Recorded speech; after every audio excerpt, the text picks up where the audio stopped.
Hello viewers, সবাইকে take পয়েন্টে স্বাগতম। আগের দুটি ভিডিওতে আমরা ফাংশনের বেসিক কনসেপ্টগুলোকে বোঝার চেষ্টা করেছিলাম। আজকে আমরা ফাংশনের ক্যাটাগরি দেখব, অর্থাৎ ফাংশনের আর্গুমেন্ট এবং রিটার্ন টাইপের উপর ভিত্তি করে আমরা কিভাবে একটি ফাংশনকে ইমপ্লিমেন্ট করতে পারি সেই কনসেপ্টগুলো আজকে আমরা বোঝার চেষ্টা করব। ফাংশনের আর্গুমেন্ট এবং রিটার্ন ভ্যালুর উপর ভিত্তি করে আমরা ফাংশনকে 4 ভাগে ভাগ করতে পারি। প্রথমটি হচ্ছে ফাংশন উইথ নো আর্গুমেন্টস এবং নো রিটার্ন ভ্যালু। সো এটার এক্সাম্পল কেমন হতে পারে, যে ভয়েড অ্যাড হচ্ছে একটা ফাংশন যার মাধ্যমে আমরা দুটি সংখ্যার যোগফল করব এবং সেই যোগটাকে আমরা ডিসপ্লে করব। সো এটা কিন্তু কোনো ভ্যালু রিটার্ন করবে না এবং এই ফাংশনের দ্বারা আমরা কোনো আর্গুমেন্টও পাস করছি না। সো এটা হচ্ছে একটা এক্সাম্পল যার কোনো আর্গুমেন্ট নেই এবং কোনো রিটার্ন ভ্যালু নেই। সো যেহেতু রিটার্ন ভ্যালু নেই, সো এখানে আমাদের রিটার্ন টাইপটা হবে কি, ভয়েড। ঠিক একই ফাংশনকে আমরা আরেকভাবে ইমপ্লিমেন্ট করতে পারি, সেটা হচ্ছে ফাংশন উইথ নো আর্গুমেন্টস এবং এ রিটার্ন ভ্যালু। অর্থাৎ এই ফাংশনটি একটি রিটার্ন ভ্যালু থাকবে কিন্তু কোনো আর্গুমেন্ট থাকবে না। সেটা এক্সাম্পল আমরা এরকম হতে পারে যে আমরা দুটি ইন্টিজারের মধ্যে যোগ করে সেটার ভ্যালুটাকে আমরা রিটার্ন করব। সো যেহেতু আমরা ইন্টিজার ভ্যালু রিটার্ন করব, সো এটা রিটার্ন টাইপ হবে ইন্ট, কিন্তু আমাদের কোনো আর্গুমেন্ট আমরা পাস করব না। ওকে, আবার এই একই ফাংশনকে আমরা আরেকভাবে ইমপ্লিমেন্ট করতে পারি, function with argument and no return value. অর্থাৎ এই ফাংশনটি কোনো ভ্যালু রিটার্ন করবে না কিন্তু আর্গুমেন্ট আমরা পাস করতে পারবো। সো এটার এক্সাম্পল এরকম হতে পারে যে ভয়েড অ্যাড, তারপর আমরা ইন্টিজার টাইপের এ পাস করলাম এবং ইন্টিজার টাইপের বি পাস করলাম। সো দুইটা আর্গুমেন্ট আমরা পাস করছি এবং আমাদের কোনো ভ্যালু রিটার্ন করবে না এই ফাংশনটা। ওকে, আবার আমরা এই একই ফাংশনকে আরেকভাবে ইমপ্লিমেন্ট করতে পারি, যে আমরা আর্গুমেন্টও পাস করব এবং এটির একটি রিটার্ন ভ্যালু আসবে। সেটা হচ্ছে এরকম যে আমরা অ্যাড ফাংশনের ভিতরে দুটি ইন্টিজার টাইপের ভ্যালু পাস করব এবং এটা যোগফলটা আমাদেরকে রিটার্ন করবে। ওকে, এই ফাংশনটা। সো এই 4টি ক্যাটাগরিতে আমরা একটি ফাংশনকে ডিফাইন করতে পারি। সো আমরা এখন এই প্রতিটি ইমপ্লিমেন্টেশন দেখব যে কিভাবে আমরা এই প্রতিটি ইমপ্লিমেন্টেশন করতে পারি। ঠিক একই ফাংশনকে আমরা ইউজ করব কিন্তু আমরা বিভিন্নভাবে এই ফাংশনটাকে ইমপ্লিমেন্ট করব আজকে, এবং আমরা বোঝার চেষ্টা করব যে কোন ক্ষেত্রে আমরা কোন ক্যাটাগরির ফাংশনটা ইমপ্লিমেন্ট করব। সো এখন আমরা কোড বক্সে আমাদের এই ফাংশনগুলো ইমপ্লিমেন্ট করব।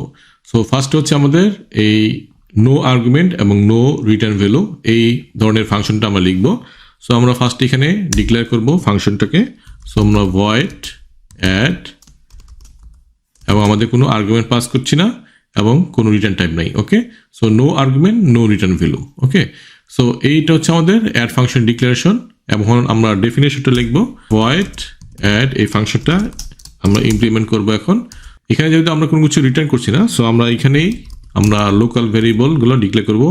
আমরা এর ভ্যালু দিলাম সাপোজ 2 এবং বি এর ভ্যালু দিলাম সাপোজ 3 এবং আমরা ইন্ট সাম নামে একটি ভেরিয়েবলে আমরা এ প্লাস বি এই ভ্যালুটা রাখছি এবং এখানে আমরা প্রিন্ট করে দিব সাম ইকুয়াল টু %d এবং আমরা একটা নিউ লাইন দিই এবং এখানে আমাদের সামের ভ্যালুটাকে আমরা প্রিন্ট করে দিচ্ছি। ওকে, সো যেহেতু আমরা কোনো কিছু রিটার্ন করছি না, সো আমাদের কোনো রিটার্ন স্টেটমেন্ট হবে না এখানে। ওকে, এবং আমরা এখানে এ এবং বি এই দুটি ভেরিয়েবল ডিক্লেয়ার করেছি। আমরা চাইলে এটাকে অ্যাজ এ ইনপুট হিসেবে নিতে পারি স্ক্যানএফ এর মাধ্যমে। সো এখানে আমরা এটাকে প্রিন্ট করে দিচ্ছি। এখন লাস্ট হচ্ছে আমাদের ফাংশন কল। সো আমরা এখন এই ফাংশনটাকে কল করব, তাহলে কি হবে, আমাদের এই ফাংশনটা কল হবে। এবং যেহেতু আমাদের ডিক্লারেশনটা উপরে দেওয়া আছে, সো আমরা নিচে লিখছি। সো আমাদের এই ফাংশনটা এখন কল করবে এবং আমাদের এই 2 এবং 3 মধ্যে যোগ করে আমাদের এখানে প্রিন্ট করে দেবে। সো আমরা যদি রান করি এটাকে, তাহলে আমরা দেখবো এখানে 5 চলে আসছে। ওকে, তো এখানে আমাদের কিন্তু কোনো কিছু রিটার্ন করছে না। সো আমাদের জাস্ট ফাংশনটাকে কল করলেই কিন্তু হয়ে যাচ্ছে। আর এখানে আমাদের খেয়াল রাখতে হবে যে যখন এই ফাংশনটা কল হবে তখন কিন্তু এই ভেরিয়েবলগুলো অ্যাক্টিভেট হবে এবং সব কিছু হওয়ার পরে কিন্তু এই ফাংশনটা বের হওয়া যাওয়ার পরে এই ভ্যালুগুলো কিন্তু ভ্যানিশ হয়ে যাবে। ওকে, সো আমাদের স্ট্যাক ফ্রেমের কনসেপ্ট অনুযায়ী এই ঘটনা ঘটবে। ওকে, সো আমাদের আগের ভিডিওতে আমরা অলরেডি এটাকে ক্লিয়ার করেছি।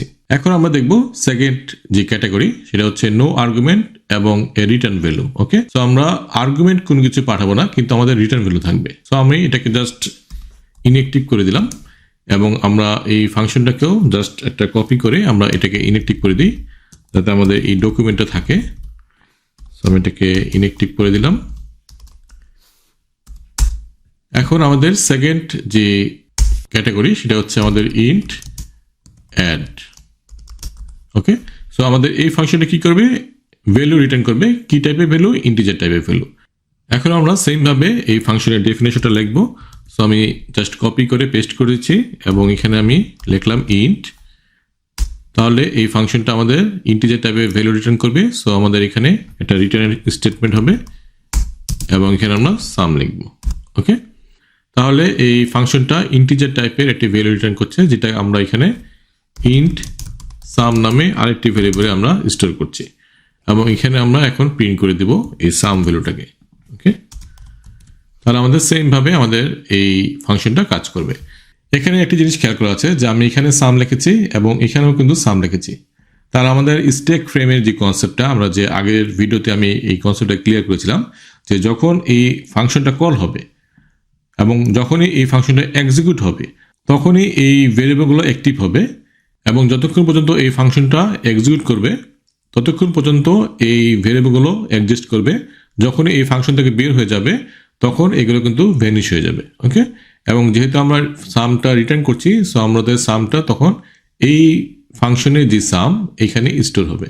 তাহলে আমাদের এই সামের জন্য যে মেমোরি অ্যালোকেট হয় এবং এই সামের জন্য যে মেমোরি অ্যালোকেট হয় সেটা কিন্তু ভিন্ন অ্যাড্রেস। ওকে, সো এই জন্য আমাদের স্ট্যাক ফ্রেমের যে কনসেপ্টটা আমি এই ভিডিওতে বলেছিলাম এটা অত্যন্ত গুরুত্বপূর্ণ। সো ফাংশন কিভাবে আসলে এক্সিকিউট হয় সেই কনসেপ্টগুলো আমাদের বোঝার জন্য এই ভিডিওটা খুব ভালোভাবে দেখা উচিত।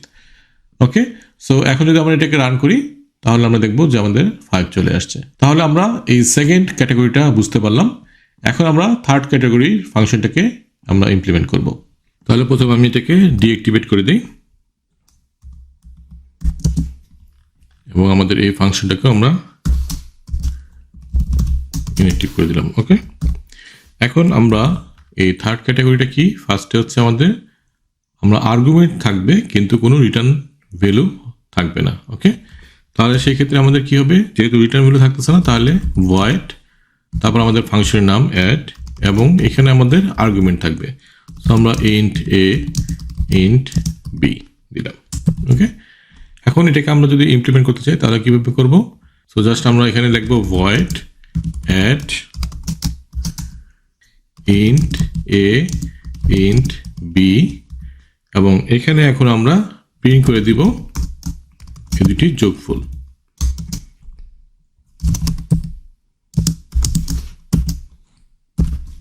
আমরা জাস্ট এটাকে সেম ভাবে আমরা এটাকে এ প্লাস বি করতে পারি, তাহলে আমাদের এই যোগফলটা এখানে আমাদের ডিসপ্লে করবে। ওকে, তাহলে এখন যদি আমরা জাস্ট এই ফাংশনটাকে এখন কল করতে চাই তাহলে আমরা কিভাবে করব, আমাদের এই প্রিন্টটা লাগছে না। সো এই ক্ষেত্রে আমাদের অ্যাড, যেহেতু আমাদের রিটার্ন কোনো কিছু ভ্যালু রিটার্ন করবে না, সো আমাদের জাস্ট এখানে আমরা প্যারামিটারটা পাস করব। সো আমরা সাপোজ 2 আর 4 পাস করলাম, তাহলে আমাদের 2 আর 4 এর মধ্যে যোগ করে আমাদের 6 রেজাল্ট আসবে। ওকে, সো আমরা যদি এটাকে রান করি তাহলে আমাদের 6 চলে আসলো। ওকে, সো এই হচ্ছে আমাদের থার্ড ক্যাটাগরি। অর্থাৎ আমরা এটা কখন ইউজ করব, যখন আমাদের এরকম হয় যে আমরা কোনো ভ্যালু পাস করতে যাচ্ছি কিন্তু কোনো রিটার্ন ভ্যালু আমাদের প্রয়োজন নেই, আমরা জাস্ট এটাকে ডিসপ্লে করব। তো সেই ক্ষেত্রে আমরা এটাকে ইউজ করতে পারি এই ধরনের ফাংশন।